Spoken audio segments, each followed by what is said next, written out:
Bueno, voy a presentar a nuestro expositor que ya nos ha visitado en otras oportunidades, pero que como siempre es un honor recibirlo. El doctor Piacentini hoy nos va a hablar de bases científicas del cambio climático, sus impactos y posibles soluciones. El currículum del doctor Piacentini es muy extenso, pero lo hemos concentrado en algunas actividades que ha desarrollado de gran prestigio para nuestra ciudad. Es investigador superior del CONICET en el Instituto de Física y Rosario, dependiente del CONICET y de la Universidad Nacional de Rosario. Profesor honorario de la Universidad Nacional de Rosario en cursos de posgrado y director aparte de la Maestría Internacional sobre Transiciones Energéticas. Es miembro correspondiente de la Academia Nacional de Ciencias Exactas, Físicas y Naturales.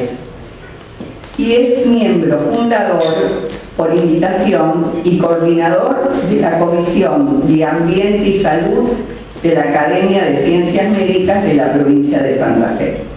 Y hoy lo invitamos al doctor Piacentini que nos dé su exposición. Muchas gracias.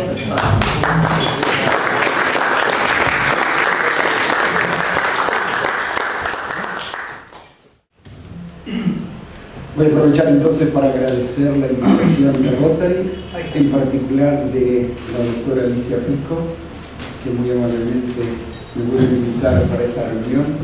Y también quisiera agradecer a Rotary por el premio que me dieron en 1989, cuando era director del Complejo Astronómico, Planetario, Observatorio y Museo de Ciencias, que lo guardo realmente en un lugar destacado, lo exhibo en realidad, destacado de mi lugar de trabajo. El tema que me convoca corresponde a las bases científicas del cambio climático. Todos ustedes conocen que es un tema muy reciente, pero existe mucha controversia al respecto, que se ha agravado en estos últimos años y nos preocupa porque más del 90 y tanto % de los científicos del mundo dicen que es cierto y que somos nosotros los principales responsables. Sin embargo, se sigue cuestionando. Y son científicos de todo el mundo. Soy miembro jurado de los informes mundiales de Naciones Unidas, del panel intergubernamental sobre cambio climático, y participan científicos del más alto nivel de África, de Asia, de Europa, de América del Norte, Central y del Sur. Por eso quiero mostrarles a ustedes, y van a ver posiblemente texto, eso es porque me explicaron muy bien que va a quedar grabado, entonces si alguien se interesa en profundizar, hay referencias bibliográficas al final de páginas web. Y quiero comenzar por la primera de estas preguntas que me suelen hacer muy comúnmente mis alumnos, mis personas que trabajan conmigo o, por supuesto, en las charlas, reuniones que tengo como esta tan interesante. Y es si es real el cambio climático. ¿Está realmente ocurriendo el cambio climático? ¿Sería una variabilidad, un cambio que dura un cierto tiempo, como las estaciones o como la niña y el niño, que son fenómenos variables? Sí, pero no, el cambio tiene que ser a largo plazo si decimos que es realmente un cambio climático, que también lo vamos a llamar calentamiento global, porque eso es lo que ocurre. Tenemos que comprender el clima. Y el clima está generado esencialmente por la posición que tiene nuestro tercer planeta del sistema solar respecto del Sol. No está ni muy cerca ni muy lejos. Y ahí se da la llamada ecosfera, porque vivimos, los seres vivientes allí se desarrollan. Y además de la radiación solar que nos provee del Sol y nos permite la vida a todos los seres vivientes, está también determinante del clima la atmósfera, está determinante del clima el suelo, el agua, y por supuesto nosotros los humanos afectamos el clima, como veremos a continuación, positivamente en muchos casos, negativamente en otros. Estos son los primeros resultados que quisiera mostrarles, que indican que si consideramos el año 1000 en esta gráfica, hay datos anteriores, y nos vamos hasta el año 1900, si ustedes se fijan, son los valores aquí que están indicados con las líneas gris, anuales. de la variación de la temperatura del hemisferio norte, que en el año 1000 era aproximadamente 14 grados. Parece lógico, unos 30 en la zona ecuatorial y 0 en la zona polar, que de 15, 14 parece razonable como temperatura. ¿Qué fue pasando? Fue disminuyendo, si se fijan. La línea amarilla, que es lo que hicimos como análisis matemático con el profesor Mukunda, y mostramos que esa oscilación se puede representar por una línea decreciente. ¿Pero qué pasó en el 1900? ¿Ven? O alrededor de esa época. ¿Siguió la tendencia decreciente? Cambió bruscamente. Y eso también lo estimábamos en cuanto a valores, etc. Pero también nos critican, bueno, pero era un solo resultado. Mann hizo un análisis muy interesante de esos resultados que existían. Sin embargo, si se fijan, hay por lo menos 6, en realidad hay más, pero hay 6 análisis realizados por los máximos organismos del mundo, 3 de ellos de Estados Unidos, la NASA, NOAA, el Berkeley Earth, una organización independiente, y también Gran Bretaña, Europa, Japón. Si se fijan en esta gráfica ahora del 1850 hasta prácticamente el presente, en épocas recientes, está indicando que varió poco al principio, pero observen del 1970, de esa década en adelante.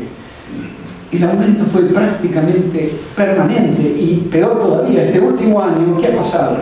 Si mostramos los resultados de la NASA, que analizan ahora no datos como el anterior, que es la temperatura promedio planetaria, o llamamos global también, sino la distribución de esa temperatura en la Tierra. Fíjense, esa distribución no es homogénea, está más concentrada sobre nosotros, sobre el lugar donde pisamos, sobre los continentes. Fíjense, los colores más intensos, por supuesto, indican mayor temperatura, y los océanos menos porque tienen, llamamos en ciencia, más inercia. Si les cuesta más en calentarse, le va a costar más también en reducir ese calor en el futuro y por ende la temperatura correspondiente. Entonces, como primera conclusión podemos decir que efectivamente es real el cambio climático, pero somos nosotros, o podría ser la Tierra que se está calentando desde abajo y nos manda más calor, como tuve que desmentir en la conferencia de un importante científico que tenía esa teoría, que decía que la Tierra estaba produciendo el calor aquí, por ende el aumento de la temperatura del aire que respiramos. Y en realidad no es así, está medido en muchísimos lugares del mundo, que está ocurriendo exactamente al revés. Es como cuando llega un frente cálido en nuestra zona del norte de Brasil a una pared, la calienta y se propaga al interior. Exactamente lo mismo está pasando. Al revés, se está calentando el suelo por el efecto nuestro de más calor a nivel de la superficie terrestre. ¿Y por qué decimos nuestro? Porque se han identificado 3 responsables principales, hay varios más, pero 3 responsables principales. El más importante es el dióxido de carbono, fórmula química CO2, generado por el consumo de los combustibles fósiles. ¿Para qué? Y para darnos esta electricidad que nos provee para comunicarnos, para viajar, en los combustibles, por ejemplo, de las centrales termoeléctricas o también de los medios de movilidad. Pero además de eso, la producción de cemento, etc., genera dióxido de carbono. El que le sigue es el metano. El ganado vacuno lo produce y nosotros generamos bastante con nuestro ganado vacuno. Los residuos orgánicos de la ciudad al aire libre, por suerte Rosario tiene parte, al menos, tratada esa contribución a través del procesamiento de los componentes orgánicos de los residuos al aire libre, pero hay mucho en Argentina y en el mundo que todavía se tira directamente hacia el ambiente y termina contaminando con metano, y eso genera gases de efecto invernadero, además de otros gases. El óxido nitroso por la fertilización agrícola y, como les decía, otros gases y partículas.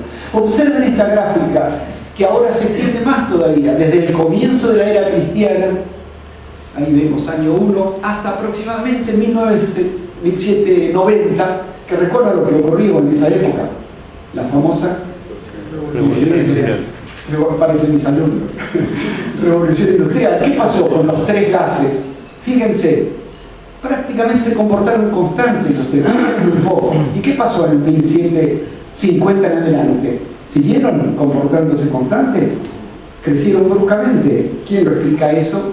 No hay manera que nosotros. Pero dice, bueno, pero hubo ciclos en el pasado. Es cierto, Fíjense estos ciclos, 800.000 años atrás, y todavía hay datos más antiguos, pero de 800.000 años atrás podemos seguir la evolución del dióxido de carbono, genial, a través de los tubos que se extraen de la Antártida o de Groenlandia de hielo y quedan incrustados globitos, burbujitas, con el gas de esa época y que contiene dióxido de carbono. Nunca superó 300, fíjense la estrella, en todo el periodo, que es 300 partes por millón. Es como si hubiera 300 extranjeros muy raros en Rosario, que somos 1 millón de habitantes. Bueno, en esa época como máximo llegó a 300. ¿Cuánto hay ahora?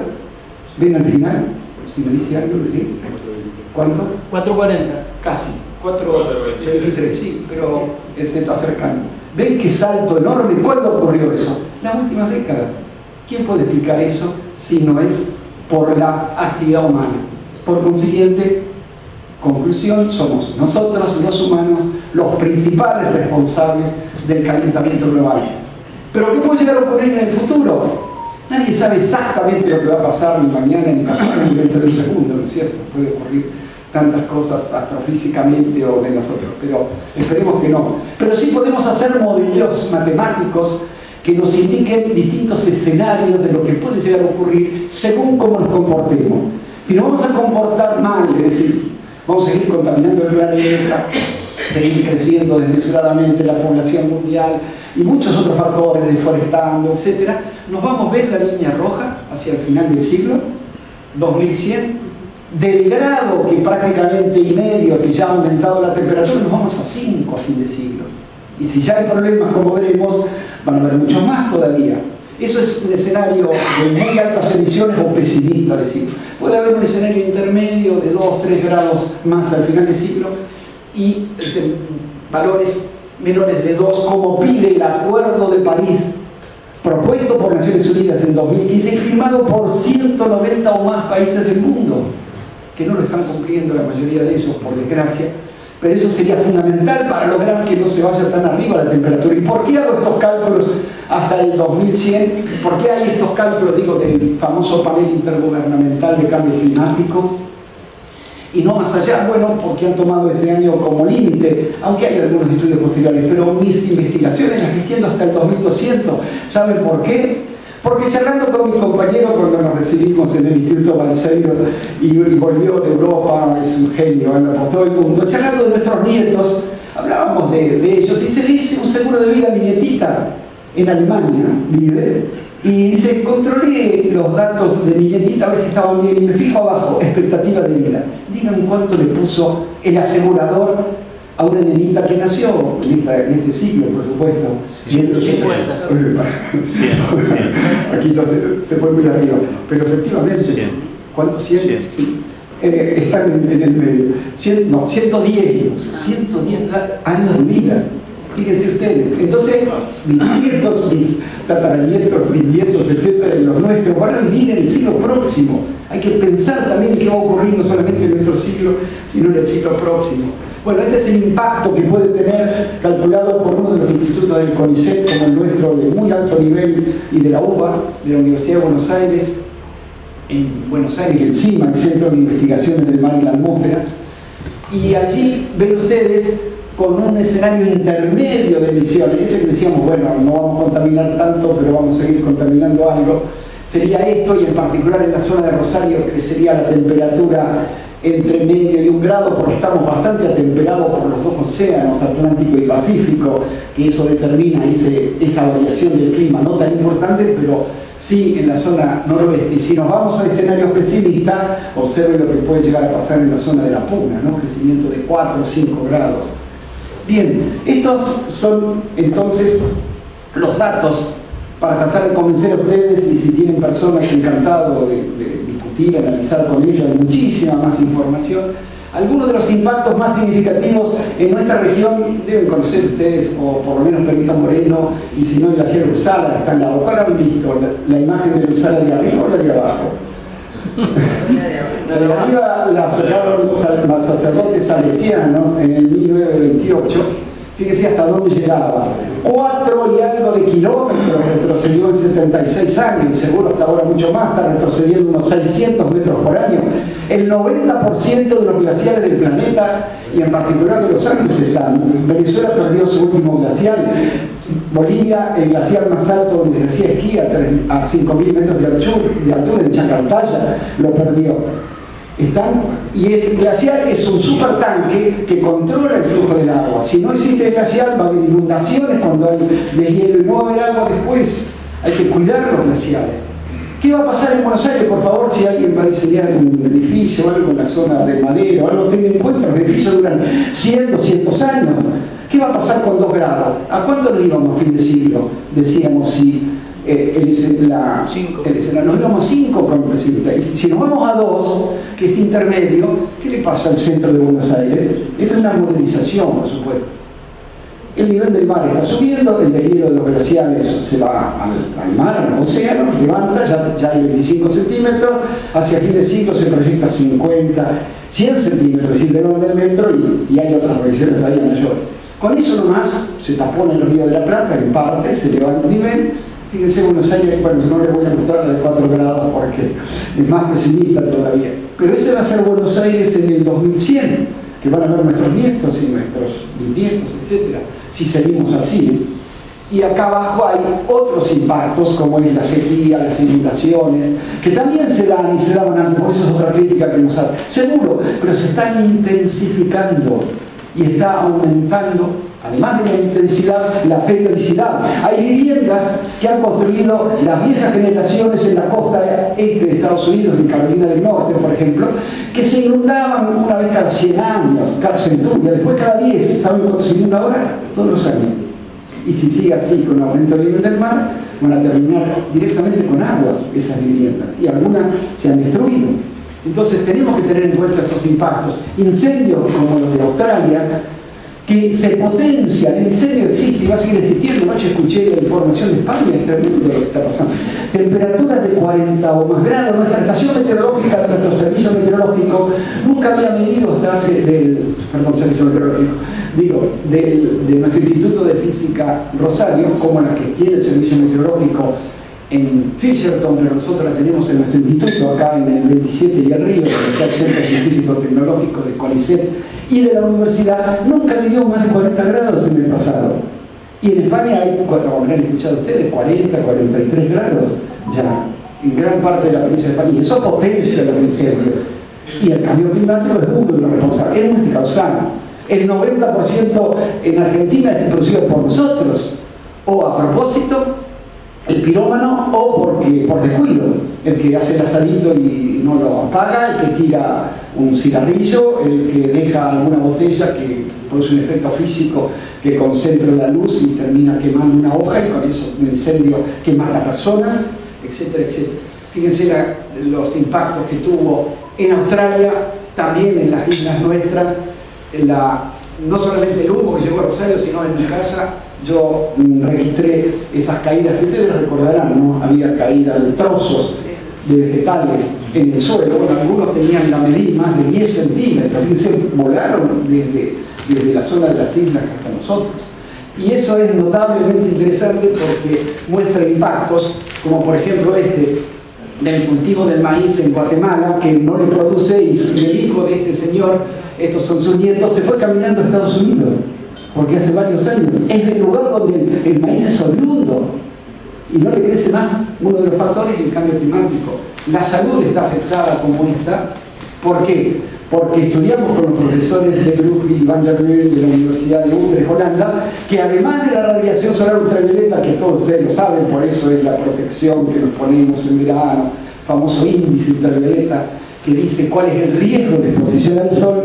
Hemos detectado que también la temperatura influye en el cáncer de piel, en promocionarlo, en lograr que, ojalá que no ocurra, pero que se intensifique. Y si la temperatura hasta fin de siglo va a seguir la línea roja, el resto está indicando cuánto va a crecer el cáncer de piel por efecto de temperatura, además del efecto de la radiación ultravioleta. ¿Cuáles son las posibles soluciones? Hay muchísimas, podemos hablar horas y horas, como hago en cursos, en otras charlas donde tengo más tiempo, pero les quiero resumir algunas.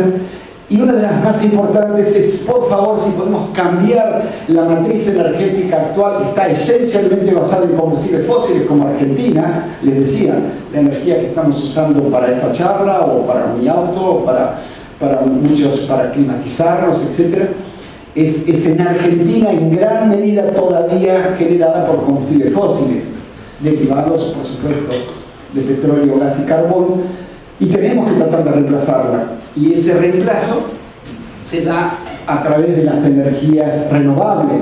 Ese reemplazo nosotros lo estamos proponiendo, en el caso lo propuse en la universidad, a la Organización Latinoamericana de Energía, para que se extienda a toda América Latina la maestría en transiciones energéticas. Ya la comenzamos y ahora lo vamos a extender a todo el planeta en inglés.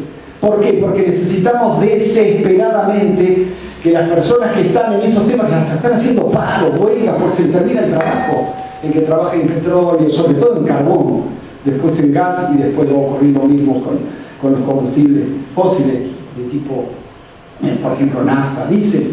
Entonces, pero lo necesitamos, hace falta millones de especialistas en estas áreas, hay que capacitarlos y tienen que poder transicionar, y se transiciona razonablemente bien y fácil.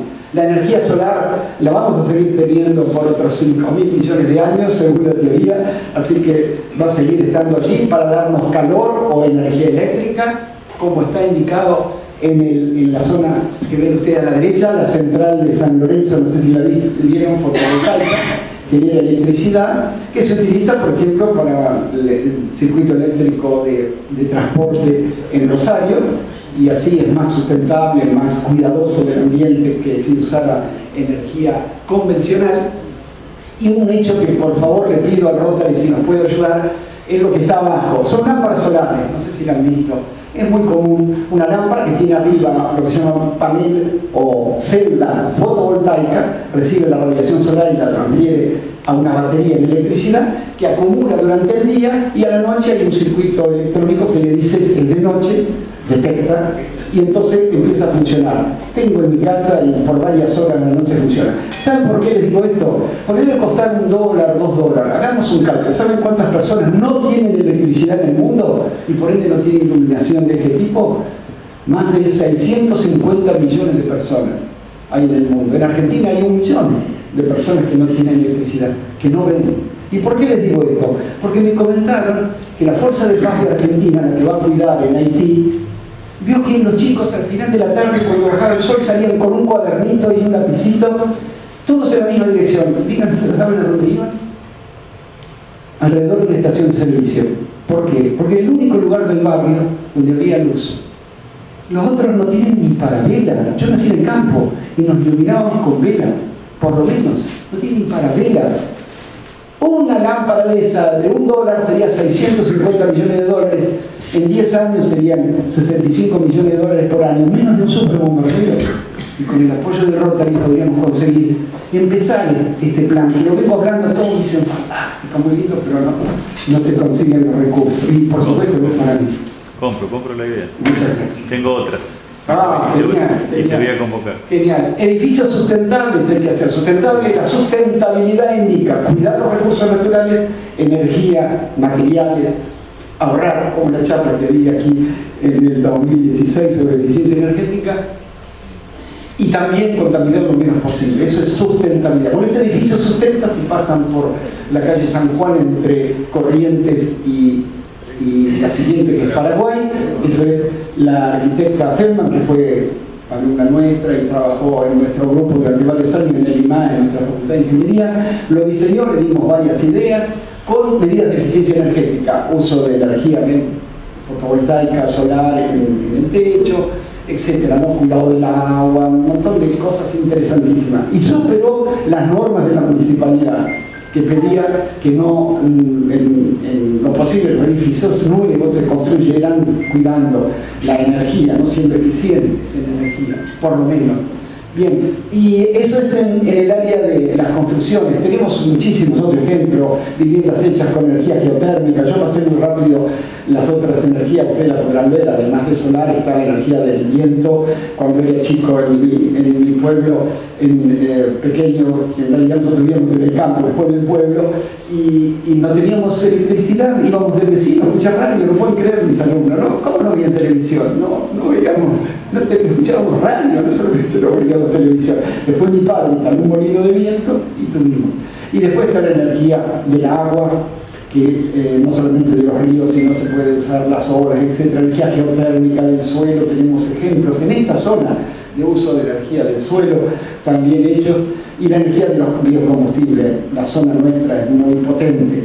Pero quisiera terminar con, además de las construcciones, que colaboran mucho las emisiones, por eso hago énfasis en las construcciones en general, con la parte de logística, tanto de personas como de carga. Y fíjense, ese auto reduce 10 veces las emisiones, es eléctrico, que un auto convencional, el que todavía seguimos usando hasta que los autos empiecen eléctricos a estar disponibles y a costos razonables, como ya por suerte empieza a estar en nuestro país. Pero además de eso, fíjense en este camión, que lo pongo con nombre y todo, no tengo absolutamente nada que ver, ¿no?, con la empresa, mucho menos, pero porque fíjense qué notable.